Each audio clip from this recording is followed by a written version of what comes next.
Shalom saudaraku kasih dalam Tuhan, kasih karunia dan damai sejahtera dari Allah Bapa dan Kristus Yesus menyertai kamu. Bacaan Alkitab kita diambil dari ayat 34 ayat 1 sampai 37. Allah tidak berlaku curang. Maka berbicaralah Elihu, dengarkanlah perkataanku, kamu orang-orang yang mempunyai hikmat, berilah telinga kepadaku, kamu orang-orang yang berakal budi, karena telinga itu menguji kata-kata, seperti langit-langit mengecap makanan.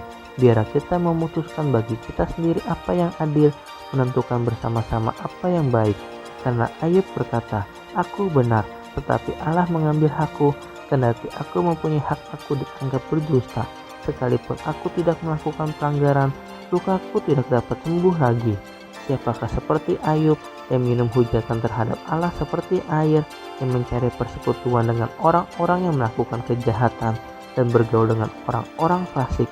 Karena ia telah berkata, tidak berguna bagi manusia kalau ia dikenan Allah. Oleh sebab itu kamu orang-orang yang berakal budi, dengarkanlah aku. Jauhlah daripada Allah untuk melakukan kefasikan, dan daripada yang maha kuasa untuk berbuat curang. Malah ia mengganjar manusia sesuai perbuatannya dan membuat setiap orang mengalami sesuai kelakuannya. Sungguh Allah tidak berlaku curang, yang maha kuasa tidak membengkokkan keadilan. Siapa yang mempercayakan bumi kepadanya?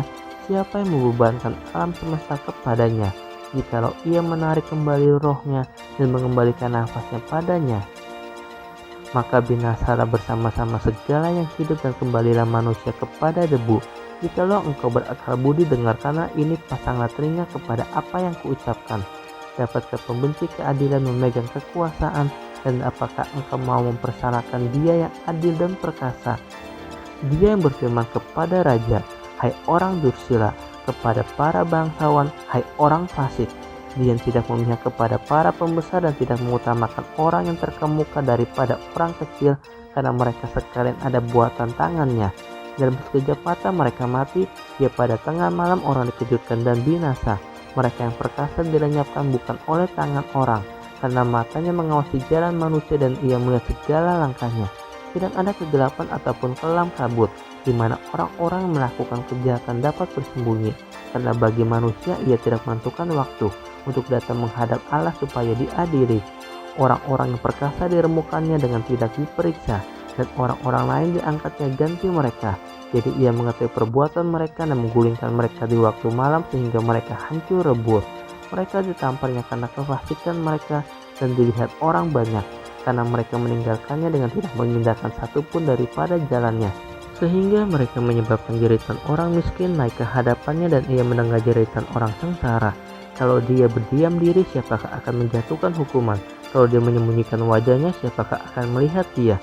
Baik itu sesuatu bangsa atau orang seorang, supaya jangan menjadi raja orang fasik yang adalah jerat bagi orang banyak. Tetapi kalau seseorang berkata kepada Allah, aku telah menyombongkan diri, tetapi aku tidak akan lagi berbuat jahat. Apa yang tidak ku mengerti, ajarkanlah kepadaku. Jikalau aku telah berbuat curang, maka aku tidak akan berbuat lagi. Menurut hematmu, apakah Allah harus melakukan pembalasan karena engkau yang menolak? Jadi engkau juga yang harus memutuskan, bukan aku. Katakanlah apa yang engkau tahu. Maka orang-orang yang berakal budi dan orang yang mempunyai hikmat yang mendengarkan aku akan berkata kepadaku, Ayub berbicara tanpa pengetahuan dan perkataannya tidak mengandung pengertian. Kiranya Ayub diuji terus-menerus, karena ia menjawab seperti orang-orang jahat, karena ia menambahkan dosanya dengan pelanggaran. Ia mengepalkan tangannya di antara kami dan banyak bicara terhadap Allah.